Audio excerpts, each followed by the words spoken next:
जाने बारंबार। हे राम जी महाराज बारम। हे राम हे राम हे राम हे राम, रक्षा करो रक्षा करो रक्षा करो।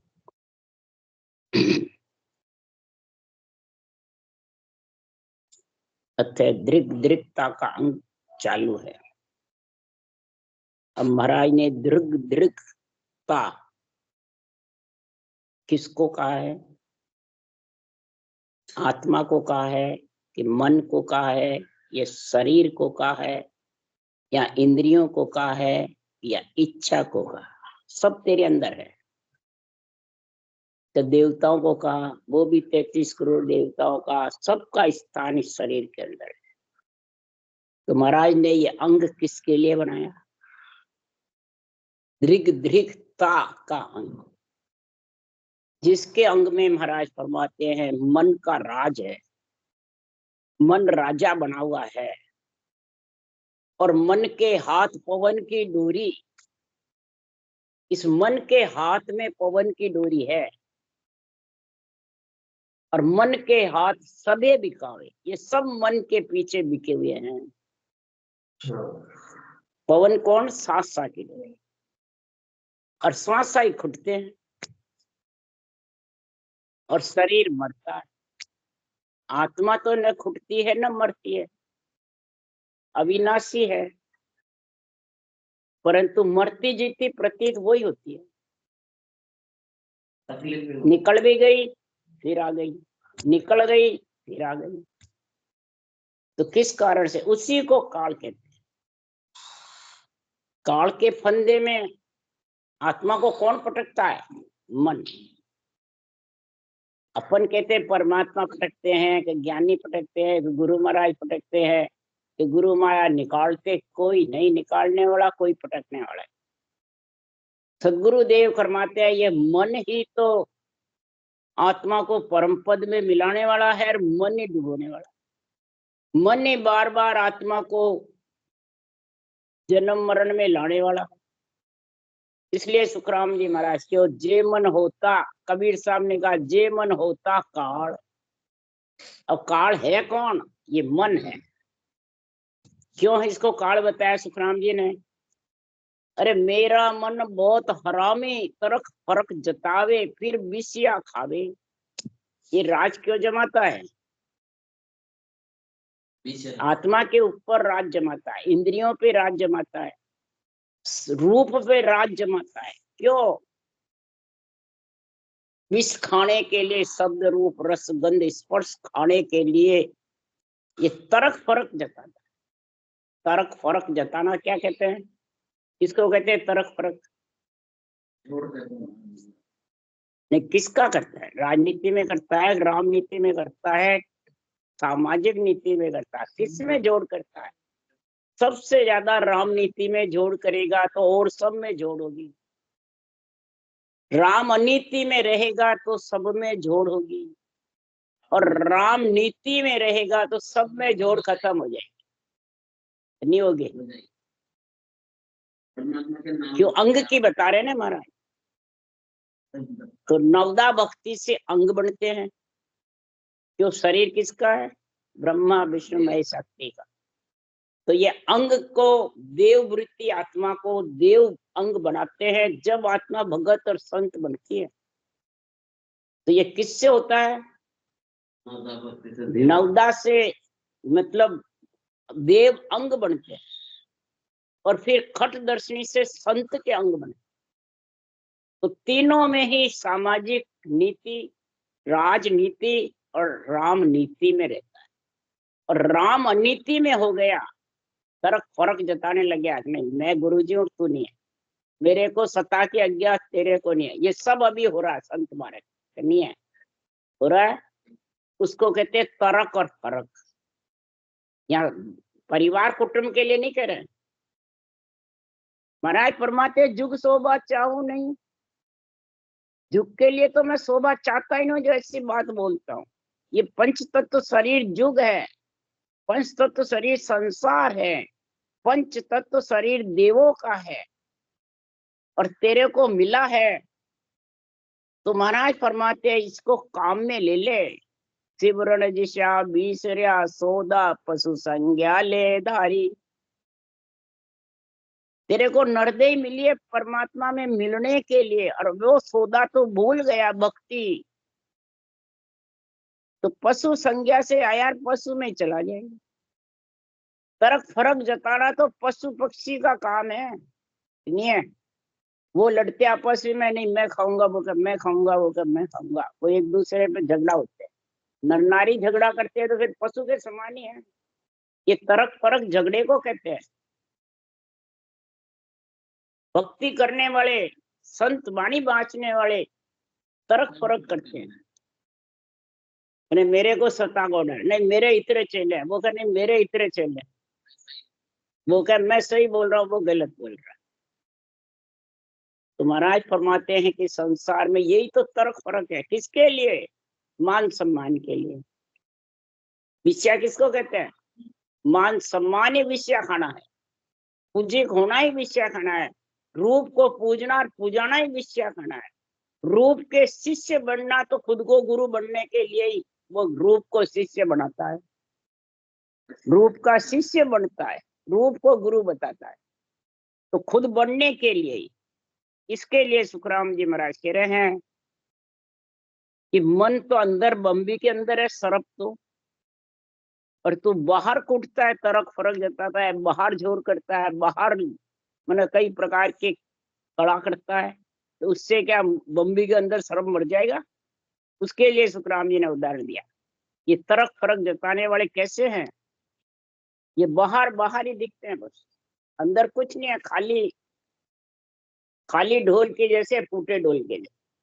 भक्ति भजन कहते हैं पर कर नहीं सकते। तो 1 घंटे 2 घंटे बैठ के जिसका मन नहीं लगे, भजन कर नहीं सकता, इंद्रियां तिरपत नहीं होती, भौंकती नहीं फिरेगी, इंद्रिया का चंचलपना खत्म हो जाएगा, तो समझो महाराज फरमाते हैं वो भक्ति में लीन है, तो वो भगत और संत के गुण प्रकट हो जाएंगे। नहीं तो सर्पवास बंदी में होई, बाजर कूट्या मरे न कोई। सर्पवास कौन? ये मन, ये अंदर शरीर के अंदर बैठा हुआ है, बाहर है अंदर। तो मन को मारना है या इंद्रियों को मारना है, या रूप को मारना है, या श्वासा को मारना है, या आत्मा को मारना है? इस मन को मारना। सर्प मन है। बाहर इसको कितना ही कूटो, यानी बाहर तो कितना ही ज्ञान कतले, ज्ञानी बन जा, उसको कहते हैं बाहर कूटना, खुद को ज्ञान दे पहले। तो इसलिए बाहर कूटता रहेगा, कभी मन रूपी सर्प बंधेगा नहीं। ये संतों का केवल ज्ञान आध्यात्मिक है, खुद के ऊपर घटा। कैसे? कि मन को बांध सूरत को धारे, शब्द लठले माय पसारे। मन को बांध, किससे बांध? ज्ञान से, ज्ञानी से, ज्ञानी से बंध गया। और यहाँ जो जितने भी तनधारी गुरु बने हुए हैं, वो कहते हैं ज्ञान से ज्ञानी बड़ा है, वाणी में नियंत्रण नहीं है, हमारे में नियंत्रण जागृत है, इसलिए वो बड़े बनते हैं। वाणी को कई जने जड़ बताते हैं और खुद चलते देवल बनते हैं, मूर्ति को जड़ बताते हैं, खुद चलते देवल बनते हैं, नहीं है? तो वो मन को बाहर मारना, वही बाहर कूटिया मरे न कोई। समझ गया? वो मन को बांध नहीं सकते, पकड़ नहीं सकते, मन को तरक फरक जताते रोक नहीं सकते। तो सूरत को धारे, मन को बांध, सूरत को धारे, शब्द लठले माय पसारे। कौन सा शब्द? ज्ञान का शब्द। लठले माय पसारे। सूरत जब शब्द में आएगी कि सांसों सांस रटना करेगा, राम शब्द की, राम शब्द की। समझ गया? इस राम शब्द को लठ है, ये अंदर पसारेगा बम्बी में। कैसे? सांसों सांस धवे तब माये, यो मन सर्प मारी हो जाए।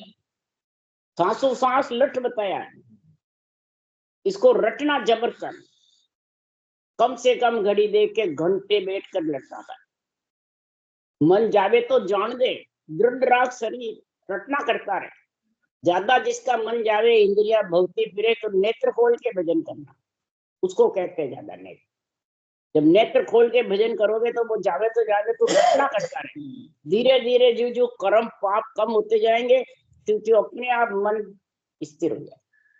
ये कर्म पाप के कारण से, तरफ फर्क जताने से, विषया खाने से, दूसरों की निंदा करने से, ये महाराज फरमाते हैं ये अंदर में बैठ के भजन नहीं कर सकते।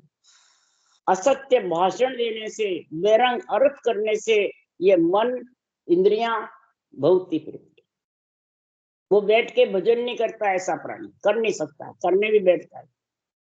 इसलिए सुखराम जी महाराज के सांसों सांस धवे तब माही, यो मन सर्प मारी हो जाए।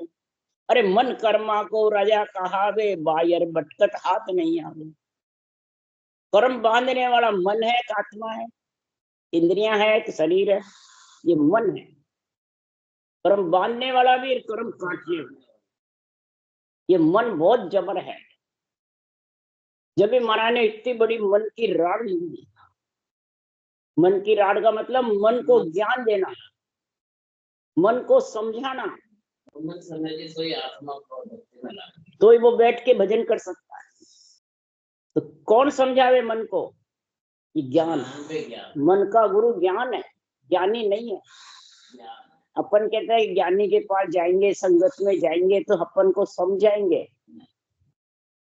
उसकी तो परीक्षा करो, ज्ञान कह रहे वैसे बोल रहा है नहीं बोल रहा है, उसको परीक्षा करो। इसलिए सुखराम जी महाराज की अगर परीक्षा कर ली तो लागे रंग संग सो भाई, कुदरत की संगत नहीं कोई। रंग संग से लगेगा, किसका संग? ज्ञान का। ज्ञानी का नहीं, ज्ञान का संग करेगा। परंतु कुदरत की संगत जगह जगह नहीं।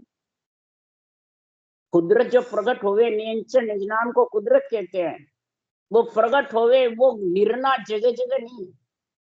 थोड़ थोड़ आ संगत नाई, किस विद जीव पिछाणे माही। वेद रीत घर घर गऊ तोई, जिन आधार गर्भ में आयो, वेद रीत वेदा में गाई। महिमा कहे इसो विद होई, पर मिलने की विद कहीं न कोई। वह विद कहीं रद्द हो जाए। अगर वो विद कह देते ब्रह्मा जी वेदों में, तो सृष्टि उत्पत्ति रद्द हो जाती। तो उनको तो ऑर्डर सृष्टि उत्पत्ति का था ना। तो महिमा करिए पर ब्रह्म की बहुत जबरदस्त, परंतु वो विद कहीं नहीं। और केवली भगवंतों को ऑर्डर हुआ जीव तारने का। उन्होंने विस्तार से विधि का वर्णन किया।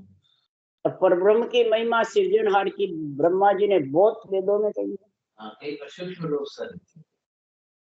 विधि महाराज के महिमा लिखी है।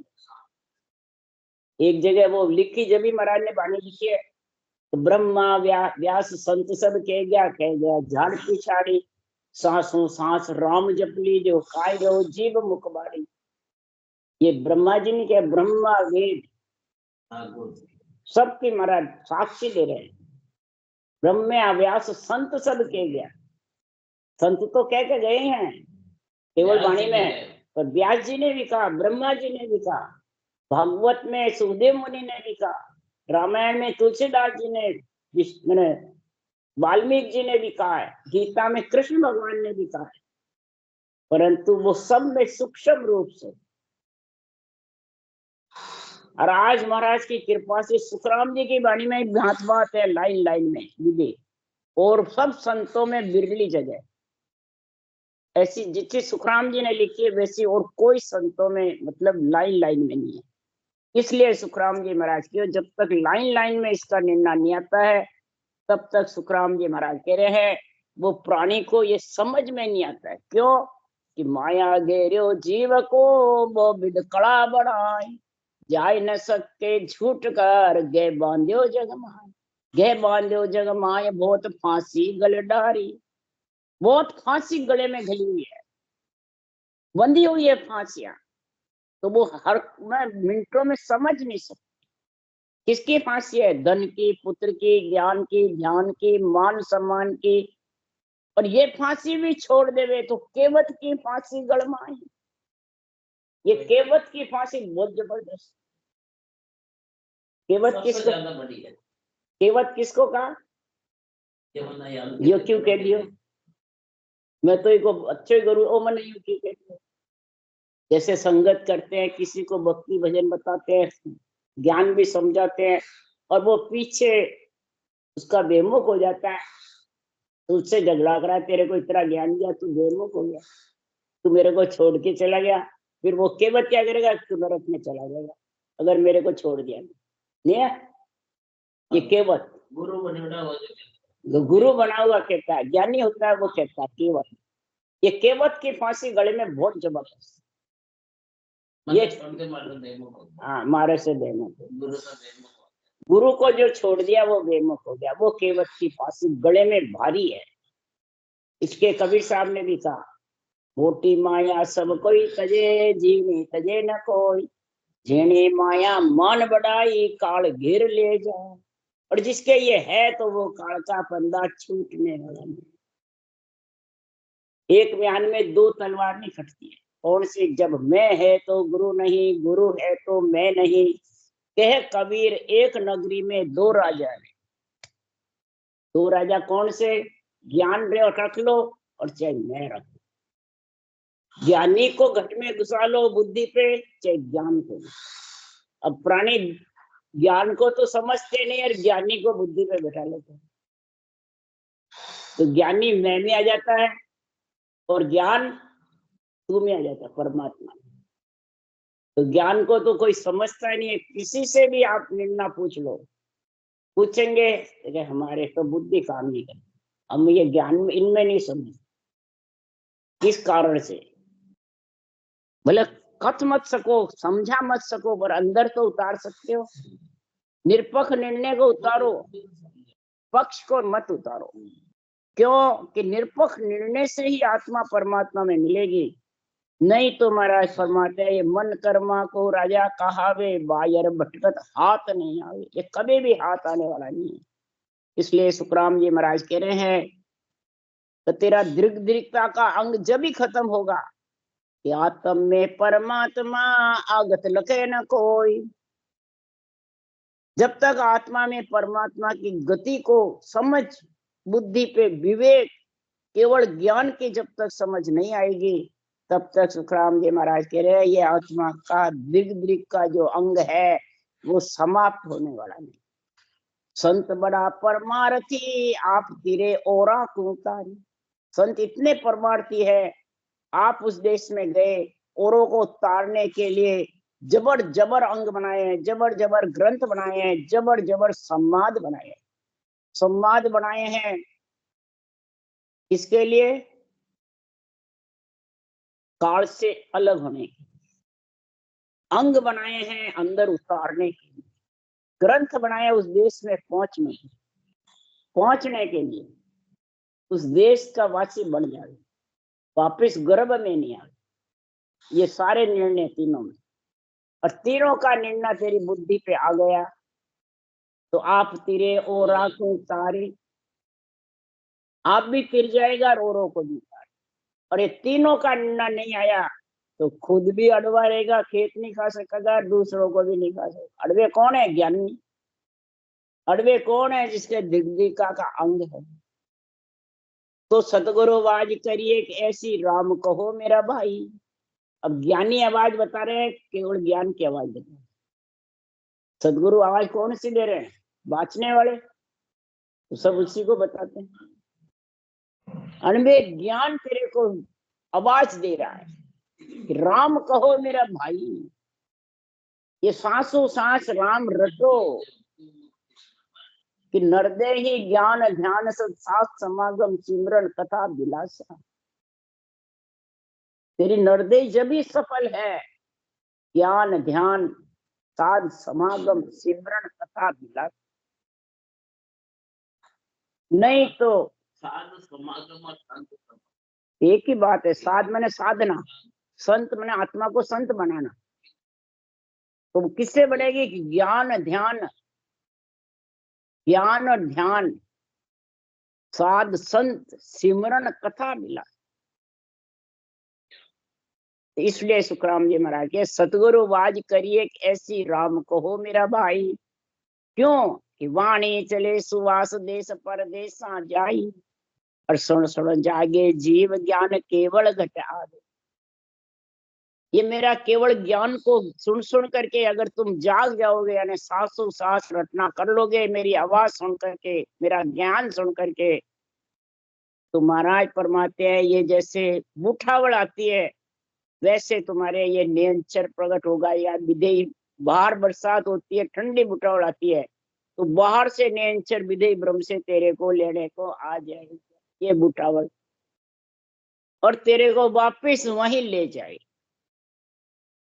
इसलिए सुखराम जी महाराज कह रहे हैं कि संसार में ऐसा जो ज्ञान है संसार में, वो जब तक मदभागी का अंग रहेगा, दिन दिन रहेगा, तो मंद भागी संसार में सो नर कहिए जोय, सुन जो सब सुख राम के जा मुख राम न हो।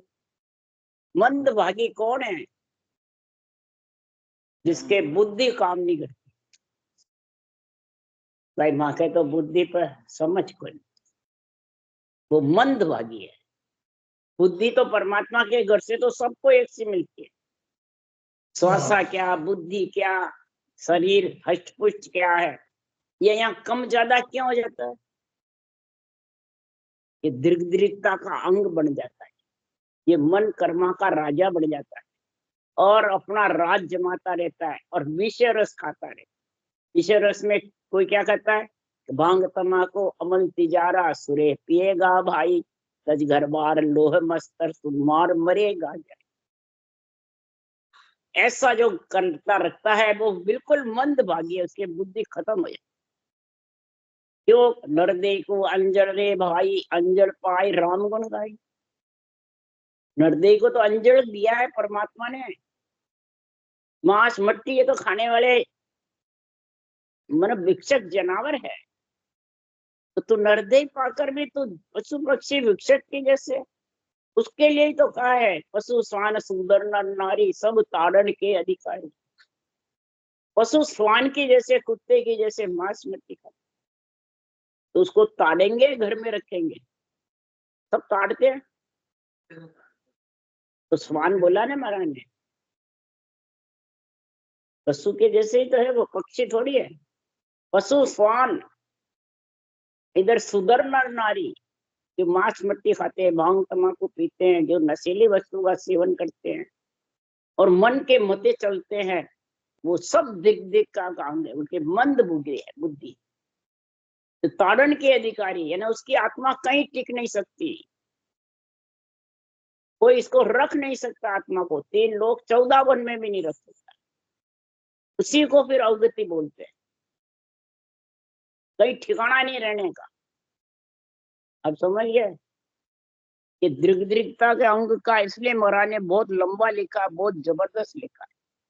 और ज्ञानी के ऊपर, वाणी बांचने वाले पे, घर छोड़ने वाले पे परमात्मा के लिए ऐसे कार्य करता है, फिर रटना नहीं करता, फिर वो परब्रह्म परमात्मा की नहीं करता है, तो फिर वो जिसके मुख पे परब्रह्म परमात्मा का नाम नहीं है तो वो मंदभागी है। नर देही नर पाए कर, नाम राम रटे नहीं कोई, ताको सुन सुख राम के दीर्घ जमारो। उसका नरदेह पाना ही धिक्कार है, उसका जमारा ही धिक्कार है कि नाव रटे नहीं कोई। परमात्मा ब्रह्म के नाव को समझता ही नहीं, रटता ही नहीं कि नहीं कोई कुछ मर्जी आओ जैसा रटो, सब परमात्मा मिल जाओ। परमात्मा ब्रह्म का नाम तो एक ही है, अनंत थोड़ी है। अनंत तो सब रूप के नाम है, सब माया के नाम है। तो जो माया के नाम में फंसो रहोगे तुम, शरीरधारी गुरु महाराज के शिष्य बने रहोगे, ज्ञानियों कोई सब कुछ बुद्धि पे रखे रहोगे, तो सुखराम जी महाराज क्या करे? हे अवधू माया चरित दिखावे, आई हरिजन को हरिदे विसरा, पहले लेके भोग भोगावे, पीछे गर्दन मारे। पहले तो उसको भोग भोगाएगा, खूब ज्ञानी बस में कर लेगा, खूब मीठी मीठी बातें करेगा, खूब बेरंग पर्चे दिखाएगा, करामात करतू सिद्धाइयां दिखाएगा, खूब प्रॉब्लम देगा, तेरे धन हो जाएगा, पुत्र हो जाएगा, संपत्ति हो जाएगा, वो उसमें फंस जाते हैं। और पीछे कि जो गर्दन यानी छोड़ के भग जाता है, जब सांसा कुटने लगते हैं, ताड़ आने लगता है, भग जाता है। ये मन का काम है ये। हाँ, मन तो जिसके ऊपर के सांस आते हैं तो मन निकल के भग जाता है। ऊपर के सांस और ऊपर के सांस खुटते नहीं, लेना हो जितना लेगा, फिर आत्मा निकलेगी। बोलो। और ऊपर के सांस निकले बाद वो आत्मा अपना, कई आत्माएं बोल जाती है, मैंने ऐसे ऐसे कर्म किए, मैं बहुत खोटे काम किए, सारे वो खोल देती है। ज्यादा देर रहते हैं तो अब बोल नहीं सकते, वचन नहीं कर सकते, तो अंदर के अंदर घुटती है। हाँ, नहीं घुटे तो निकले बाद में उस आत्मा उस रूप के ठोकर मारती है, अपने ही रूप के, अपने ही रूप के ठोकर मारती है। तो तूने मेरे को डुबो दिया, मैं आई तेरे शरीर में परमात्मा मिलने के लिए, और तूने मेरे को डुबा दिया, मन को, आत्मा को, इंद्रियों को, सबको ठोकर। वो आत्मा ही मतलब तेज है, आत्मा में ही शक्ति है, आत्मा ही चेतन है, और इस शरीर में आके इनके बस में हो जाती है। उसी को सुखराम जी महाराज कह रहे, उसका दृग जमारा, उसका नर्दय धिक्कार है, उसकी आए बाद वो पीछे ही पछताती है, निकले बाद में क्या होता है, पीछे पछताता है, क्या होता है, चिड़िया चुग गई के, ये सांसा रूपी पूंजी निकल गई, पीछे पछताने से कुछ नहीं होता।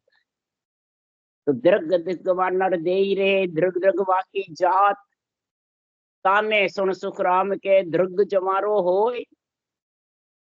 जब ये सांसा निकल गए तो वो इतनी आत्मा पछताती है कि नरदेई पा करके मैं जिस जात में, ऊंची जात में आई, ऊंचे कुल में आई, खूब धन पुत्र संपत्ति का सातों सुख था, एक राम का नाम मिलिया, मेरा जमारा धिक्कार। या और इतनी सुख में लीन हो जाती है, मेरे सातों सुख है, सातों सुख है।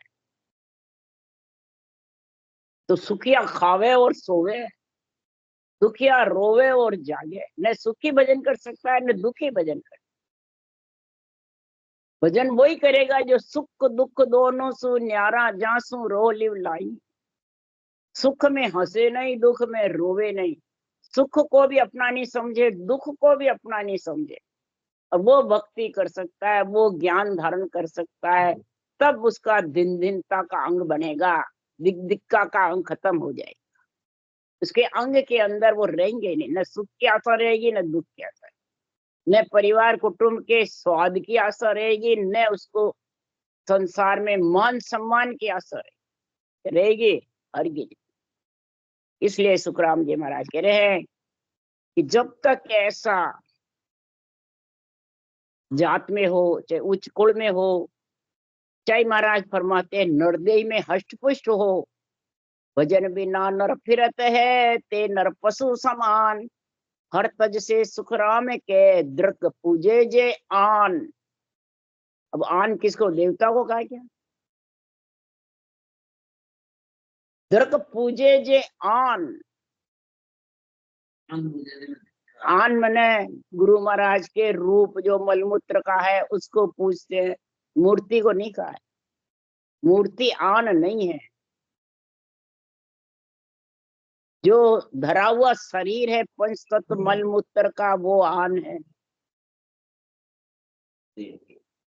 हर को तो नहीं बसता है, हर की भक्ति नहीं करता है, केवल ज्ञान को अंदर, गुरु ज्ञान को अंदर उतारता नहीं है, और रूप के पीछे फिरता फिरता है। चलो गुरु महाराज के दर्शन करो, चलो गुरु महाराज के दर्शन करो, गुरु महाराज के दर्शन से फलीभूत होंगे, आशीर्वाद देंगे, कल्याण हो जाएगा। वही आन को पूजना, नहीं समझे, आन पूजना इसको कहते हैं। तो वो पशु के समान है, वो नर होके वे पशु के समान, जो आन में उसकी बुद्धि लगी रहती। इसलिए सुखराम जी कह रहे हैं कि सिमरत को सरनो तजे, गहे आन की ओट, ताको दृक सुखराम के दृक लानत है को। उसको लानत मैंने करोड़ों धिक्कार है। अब सिमरत का सरना तजे, बिना भजन करने वाले को कहते हैं भजन करने वाले। वही तजेगा। समृत कौन है? नेंचर। सदगुरु कौन है? वो पद। और उस पद में समृत को लाने वाला और उस पद में मिलाने वाला कौन है? सत्य, केवल ज्ञान। ये तीन सत्य है, और तीन सत्य में नहीं समझता है और धारण करे बाद भी जो शरीरधारी के आन के फंस जाता है, तीनों को छूट जाता है, तीनों छूट जाते हैं। सदगुरु पद में जा नहीं सकता, निरंतर की समझ नहीं, और सत्य ज्ञान पे बुद्धि नहीं, ज्ञानी पे फंस जाता है तो तीनों से हट जाता है। उसको कहते हैं सिमरत को सरनो तजे गहे आन की हो। यहाँ आन की ओट बताई है, मैंने ज्ञानी की, शरीरधारी की, मलमूत्र के शरीर की ओट लेता है। इसने मेरे को सबक जागृत कराया, इसने मेरे को विधि बताई, उसकी ओट लेता है, उसको